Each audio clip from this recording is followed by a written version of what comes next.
The sound of metal grinding against metal echoed through the small aviation repair shop as Jake Morrison wiped his grease-stained hands on an old rag. His weathered fingers traced the damaged turbine blade of the jet engine sprawled across his workbench like a wounded bird. When the Blacktown car pulled up outside, Jake rolled up his sleeves, revealing faded military ink on his forearm, numbers and letters that told a story he'd rather forget. Alexander Hayes stepped through the door, surveying the cluttered shop with practiced disdain until his eyes locked onto the tattoo. The color drained from his face as if he'd seen a ghost. His hand trembled slightly as he gripped the doorframe, and for a moment the powerful CEO looked like a man staring into his worst nightmare. When he finally spoke, his voice had lost all its arrogance. Where did you get that tattoo?" Jake Morrison had been fixing things since he was 12 years old. Back then it was bicycles in his grandmother's garage in Ohio. Now, 32 years later, he found himself in a converted airplane hangar on the outskirts of Denver, wrestling with machinery that most people only saw from 30,000 feet above. The transition hadn't been his choice. 5 years ago, he'd been Captain Jake Morrison, United States Air Force, flying missions that required clearance levels most civilians couldn't pronounce.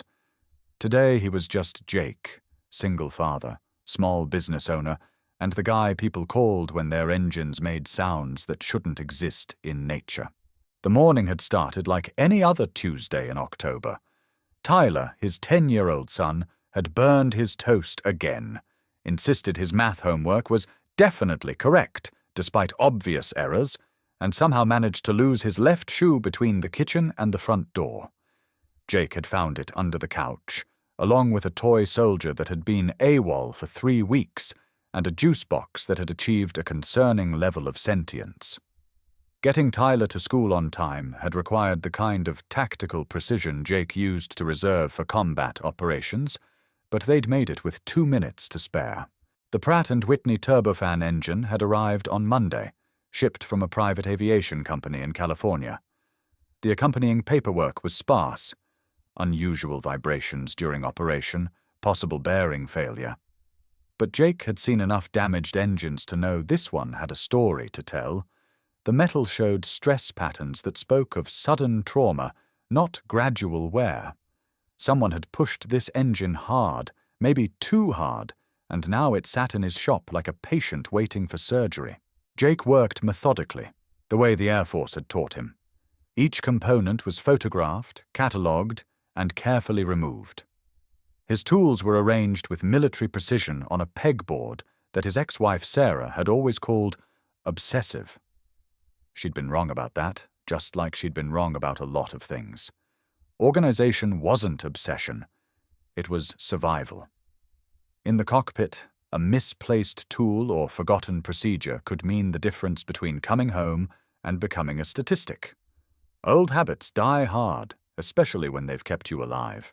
The shop itself was a testament to Jake's philosophy of making do with what you have. The building had been a crop-dusting operation in the 1970s and still smelled faintly of pesticide and hope. Jake had bought it for a fraction of what a proper facility would have cost, then spent 2 years getting it up to FAA standards. The paperwork alone had nearly killed him. Apparently, the federal government wanted to know exactly who was taking apart jet engines in converted farm buildings, and they weren't shy about asking for documentation in triplicate. But the work was honest, and it paid enough to keep Tyler in decent schools and basketball shoes that he'd outgrow before the warranty expired. More importantly, it let Jake stay close to aviation without having to salute anyone or explain why he'd left active duty. Some stories were too complicated for casual conversation, and Jake had enough complicated stories to fill a library. The tattoo on his forearm was just one chapter in a book he'd rather keep closed. The phone rang at 10:30, interrupting Jake's meditation on combustion chamber damage. The voice on the other end was crisp, professional, and clearly unaccustomed to being kept waiting. Alexander Hayes, CEO of Hayes Industries, would be arriving at 11:15 to personally inspect the engine and discuss the repair timeline.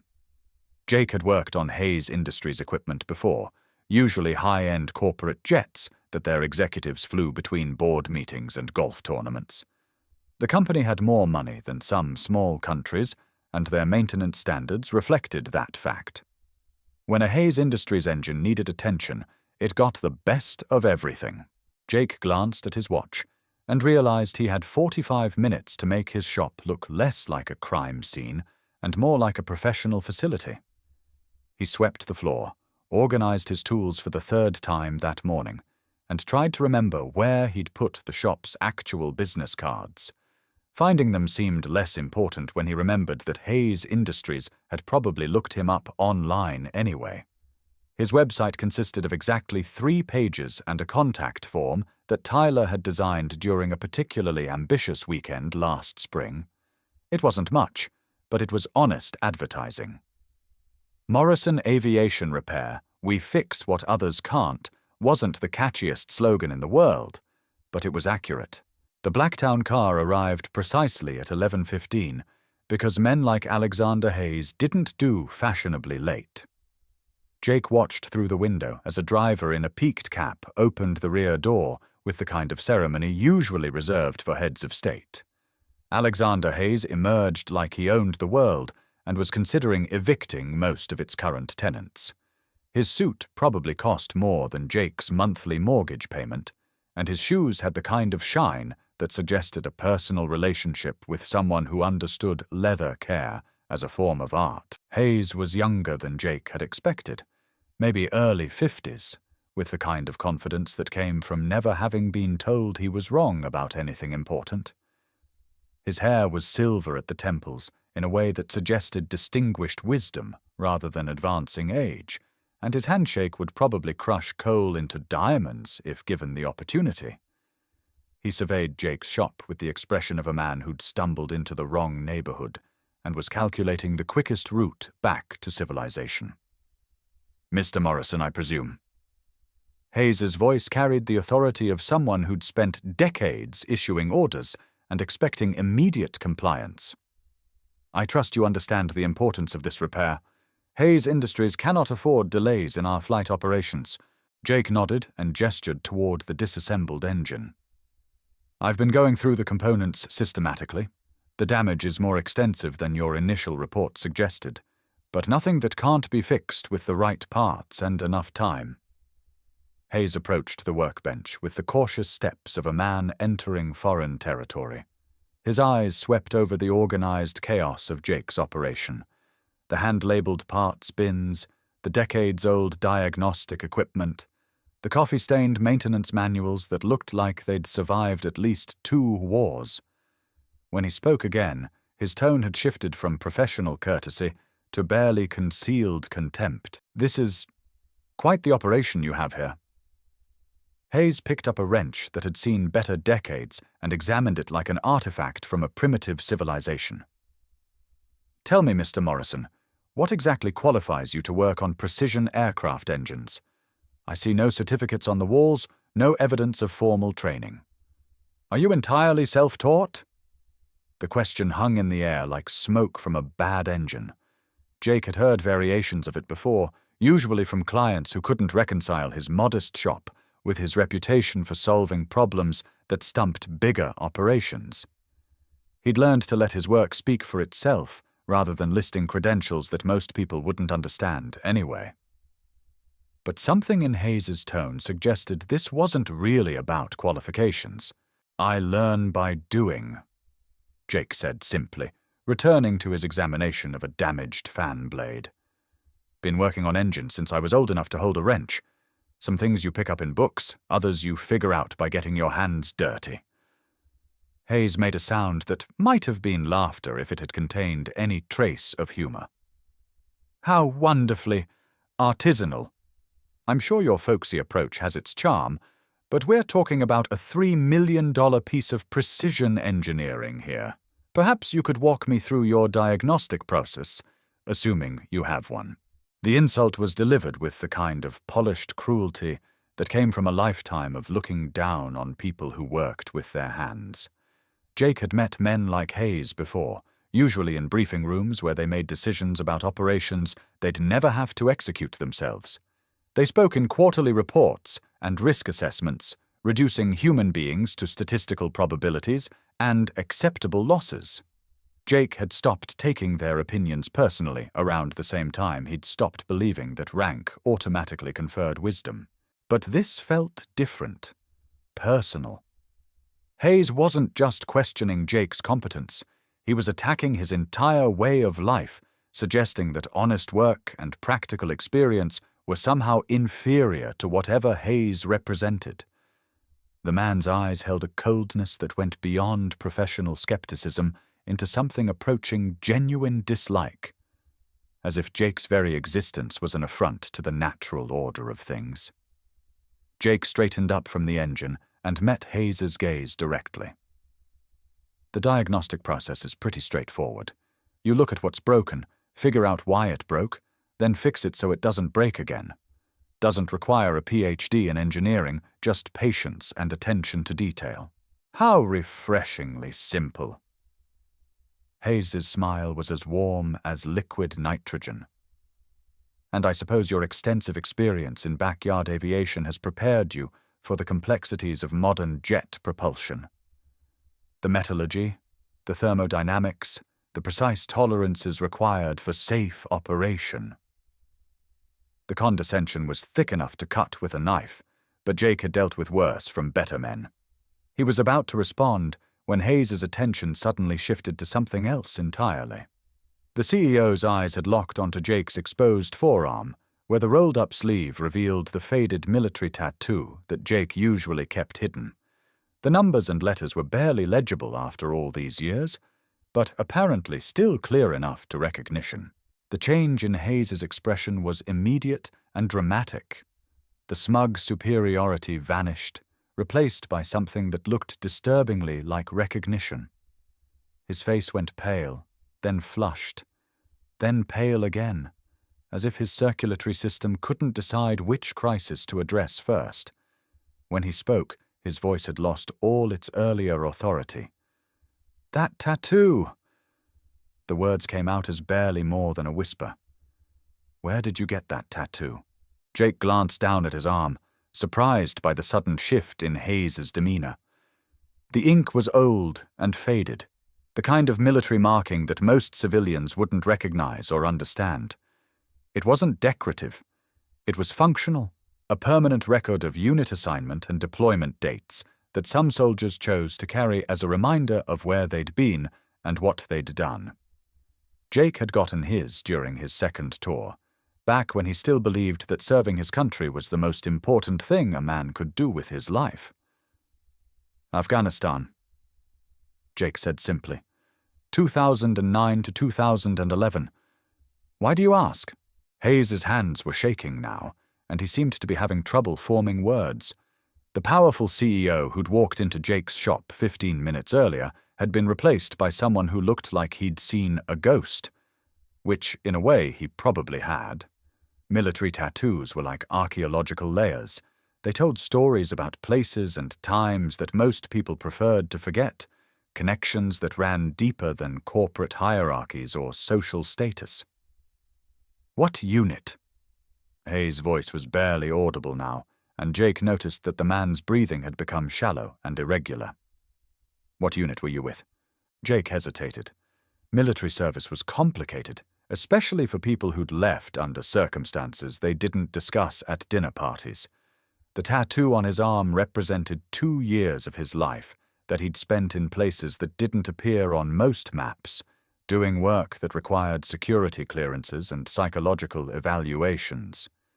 It wasn't the kind of experience that translated well to civilian conversation, which was why Jake usually kept it covered and changed the subject when people asked about his background.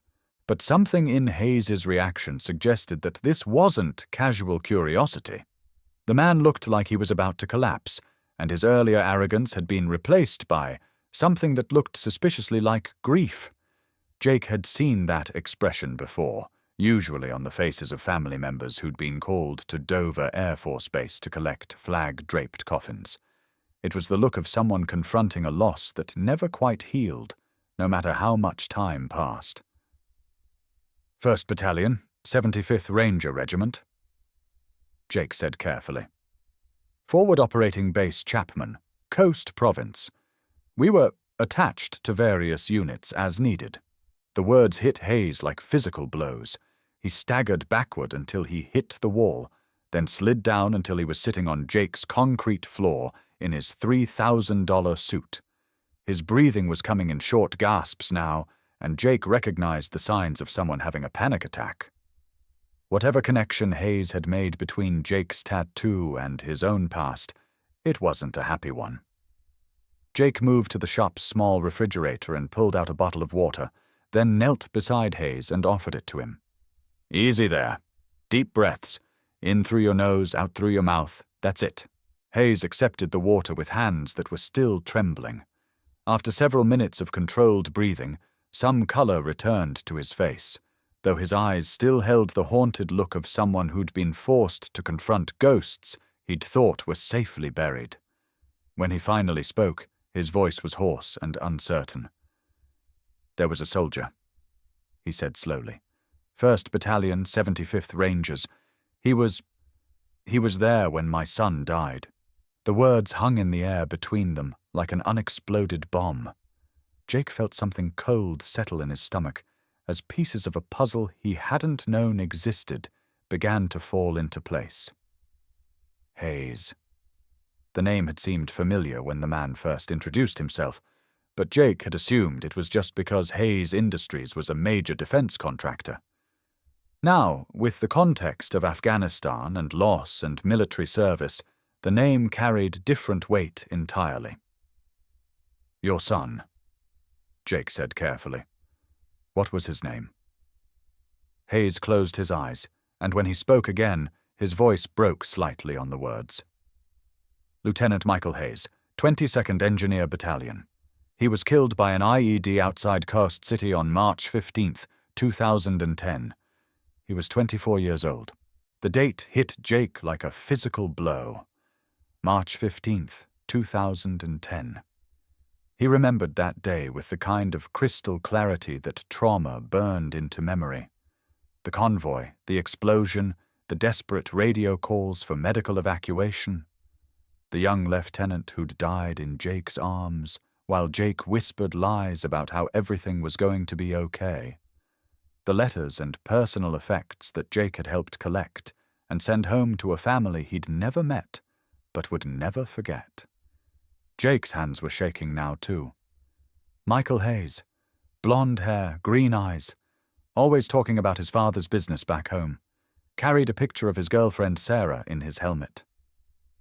Hayes looked up at Jake with an expression of desperate hope, mixed with unbearable pain. You knew him. You were there. I was there. The words came out as barely more than a whisper.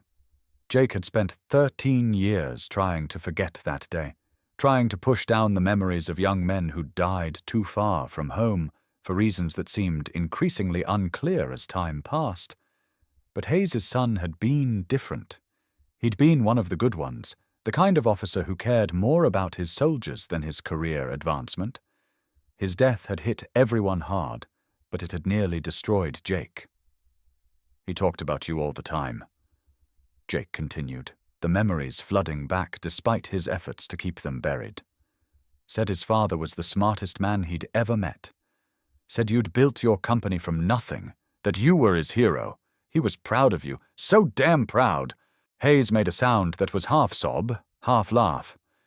He was supposed to come home and take over the business, had his whole life planned out.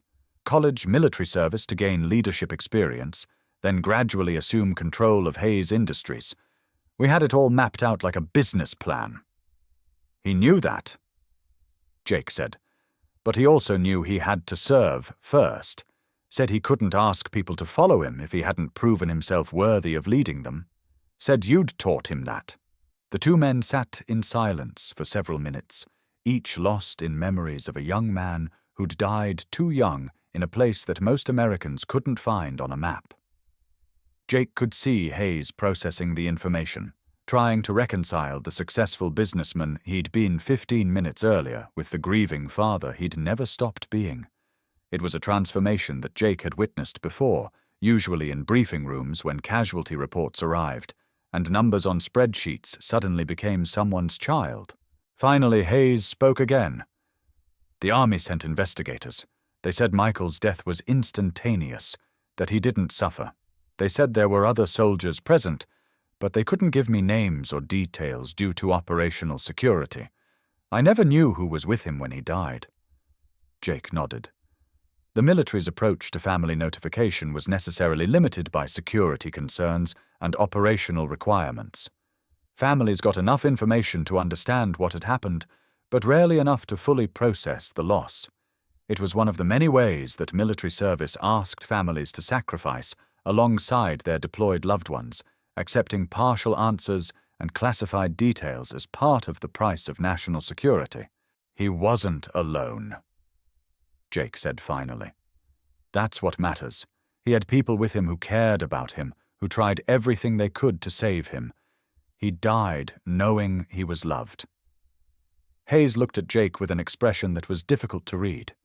Gratitude, maybe, mixed with a pain that had clearly never fully healed. Were you the one who held him? The question was asked so quietly that Jake almost didn't hear it. But once he did, there was no avoiding the answer.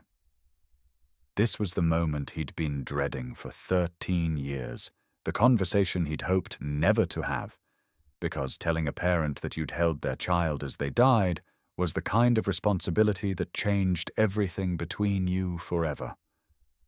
Yes, Jake said simply. I was there. I held him. What would Hayes say next? How did a father respond to meeting the stranger who'd witnessed his son's final moments? Hayes stood up slowly, his expensive suit wrinkled and stained from sitting on the concrete floor. For a long moment, he just stared at Jake, his eyes searching for something that Jake wasn't sure he could provide. Then, without warning, Hayes's face crumpled, and 13 years of carefully controlled grief came pouring out in a torrent of sobs that shook his entire body.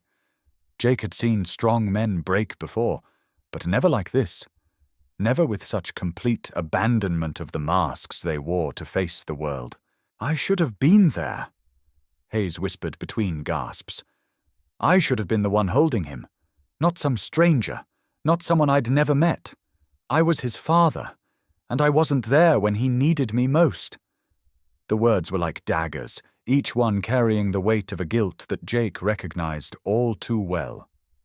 Survivor's guilt was a familiar companion, the voice that whispered in the dark hours before dawn about all the ways you'd failed the people who didn't make it home.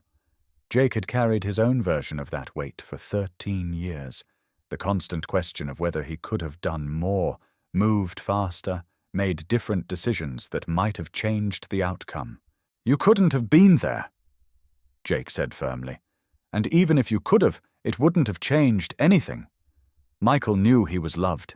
He talked about you every day, about how proud he was to be your son, how he wanted to make you proud. That's what he carried with him, not regret about where you were. Hayes looked up at Jake with red-rimmed eyes. Did he say anything? At the end? The question that every family member asked, and the one that Jake had learned to answer carefully. Because the truth wasn't always what people needed to hear, and sometimes kindness mattered more than absolute accuracy. Michael Hayes had said many things in his final moments, some coherent, some not. But the words that mattered, the ones that revealed the content of his character, those were the ones Jake chose to remember. He said to tell his family that he loved them, Jake replied, which was true, though not complete. He said he was sorry he wouldn't be coming home to take over the business. He was worried about letting you down. Letting me down? Hayes's voice cracked. He could never have let me down. Never. I would have given anything, everything, just to have him come home safe. The business meant nothing compared to having my son alive. Jake nodded, understanding now the full weight of the tragedy. Michael Hayes had died believing he was fulfilling his father's expectations, while his father would have gladly traded everything he'd built just to have his son back. It was the kind of miscommunication that tore families apart, even when everyone involved had the best intentions. The curse of loving someone so much that you assumed they knew it without having to say it out loud. He knew you loved him, Jake said. That's what mattered to him. Not the business, not living up to some plan you'd made together. Just knowing that his father was proud of him. Hayes wiped his eyes with the back of his hand, leaving streaks on his face that made him look more human than he had when he'd first walked into the shop. The army gave me his personal effects, letters, photographs, his watch. But they said some items had been lost in the explosion. I always wondered what else he might have had with him, what other pieces of him I'd never get back. Jake felt his heart skip a beat. There had been something else, something he'd carried for 13 years without knowing how to return it, or even if he should try.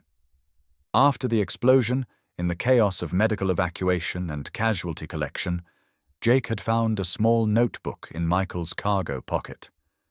It had been filled with letters the young lieutenant had written but never sent, thoughts and observations about the war, sketches of the landscape, and plans for his future. Jake had kept it, thinking someday he might find a way to get it to Michael's family. But as time passed and the war ended, it had seemed like reopening old wounds for everyone involved. There was something, Jake said slowly. A notebook. Personal letters he'd written but hadn't sent yet. I've had it all these years, never knew how to get it back to his family. Hayes's eyes widened. You have something of Michael's? Something the army didn't recover? Jake walked to a locked filing cabinet in the corner of his shop. From the bottom drawer, beneath maintenance records and business documents, he pulled out a small, leather-bound notebook wrapped in plastic. The cover was stained and worn, but the pages inside were still readable. He'd looked through it only once, years ago, and had been struck by the maturity and thoughtfulness of the young man who'd written those words. I wasn't sure if giving it to his family would help or make things worse, Jake explained as he handed the notebook to Hayes. Some of it's pretty heavy, his thoughts about the war, about mortality, about the things he'd seen. But there are also letters to you, to his mother, to his girlfriend. Things he wanted to say but hadn't found the right time for. Hayes took the notebook with trembling hands, holding it like it might dissolve if he gripped it too tightly. He opened it carefully to a random page and began reading. Jake watched as a series of emotions played across the older man's face. Surprise, sadness, pride, and something that might have been peace. After several minutes, Hayes looked up with tears in his eyes. He forgave me. Hayes whispered. Listen to this. I know Dad thinks I'm here because of some plan we made when I was 18, but that's not why I stayed. I stayed because I finally understand what he tried to teach me about responsibility, about how leadership means being willing to sacrifice for the people who depend on you. I'm not here for his business plan. I'm here because it's the right thing to do, and he taught me to recognize the difference. Jake felt his own eyes beginning to blur. He was a good soldier. More than that, he was a good man, the kind of officer that people followed because they trusted him, not because they had to. Hayes continued reading, occasionally sharing passages that revealed new dimensions of his son's character. Letters to his mother expressing gratitude for her strength during his deployment. Notes to his girlfriend about the life they'd built together when he came home. Observations about his fellow soldiers and the complexity of trying to do good in an impossible situation. Most importantly, pages and pages of thoughts about his father, not the businessman or the success story, but the man who'd taught him about integrity and courage and the importance of standing up for what you believed in. I failed him, Hayes said suddenly, looking up from the notebook. Not just by not being there when he died, but by everything that came after. I let his death turn me into someone he wouldn't recognize. I became bitter, angry, convinced that the world was full of people trying to take advantage of me. I started treating everyone like they were beneath me, like their work didn't matter as much as mine. Jake thought about the man who'd walked into his shop that morning, full of contempt and condescension. The transformation was remarkable, but also fragile.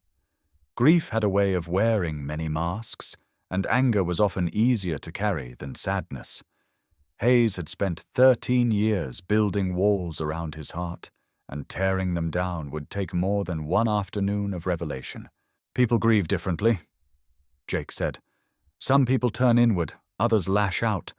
There's no right way to lose someone you love. But Michael wouldn't want his death to make you into someone you're not proud to be.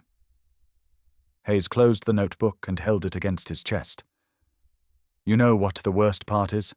I spent all these years angry at the military, at the government, at everyone involved in that war. But I never once thought about the soldiers who served alongside him, who tried to save him, who carried him home. I never considered that there might be people out there who cared about Michael as much as I did, who were carrying their own grief about losing him. There are a lot of us, Jake admitted. Michael made an impression on everyone he met. Losing him hit the whole unit hard. But we didn't know how to reach out to his family, didn't know if it would help or just make things worse. Military families, it's complicated. Everyone's dealing with their own trauma, their own guilt about who made it home and who didn't. Hayes stood up and walked to the window, looking out at the Colorado landscape that was so different from the Afghan mountains where his son had died. When he spoke again, his voice was stronger, more controlled, but also somehow more vulnerable than it had been when he'd first arrived. I owe you an apology, he said. Not just for how I acted today, but for how I've been acting for 13 years.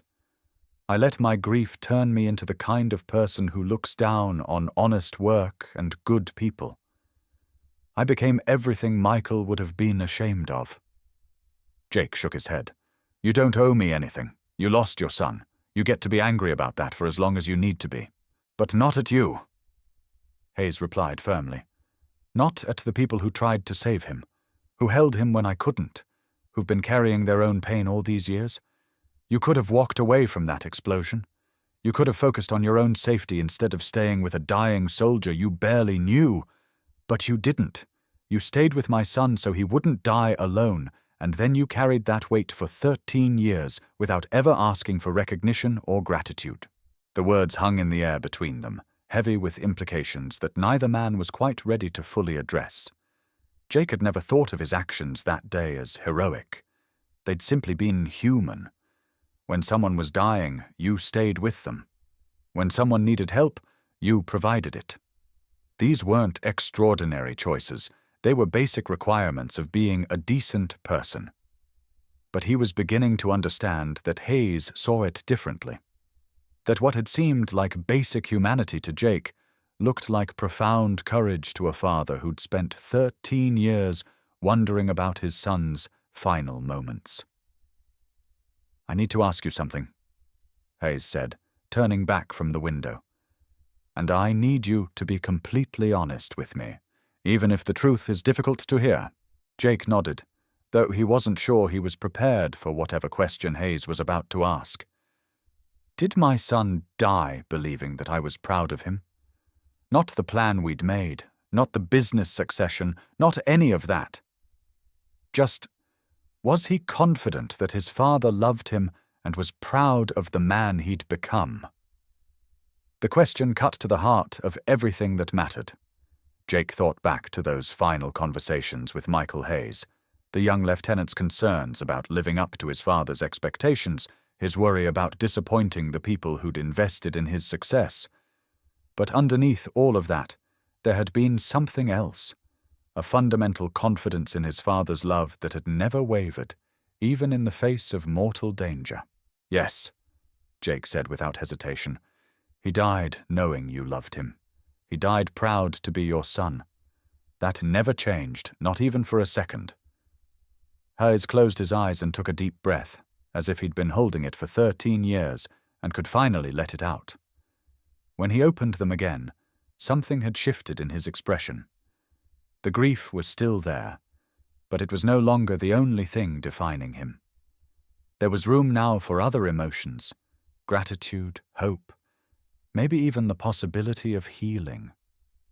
"Thank you," he said simply, "for being there when I couldn't be, for holding him, for keeping his notebook safe all these years, for giving me the chance to know that he died surrounded by people who cared about him."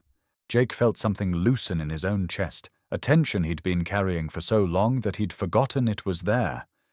For 13 years, he'd wondered if he'd done enough, if there was something more he could have said or done to save Michael Hayes.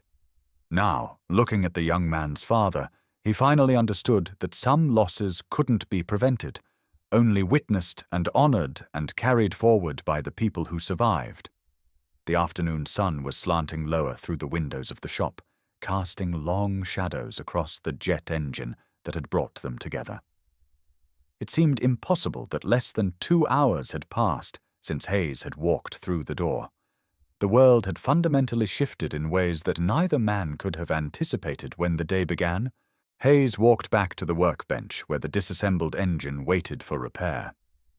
He looked at it differently now, not as a problem to be solved by hired help, but as a complex machine that required skill and patience and expertise to restore to proper function. Jake watched him examining the components with what appeared to be genuine interest rather than dismissive superiority. "This is more complicated than I gave it credit for," Hayes admitted, running his finger along a damaged turbine blade. "I spent so many years focused on the business side of aviation that I forgot about the human element. The people who actually make the machines work." Jake joined him at the workbench. "It's all connected. The engineering, the manufacturing, the maintenance, the operation.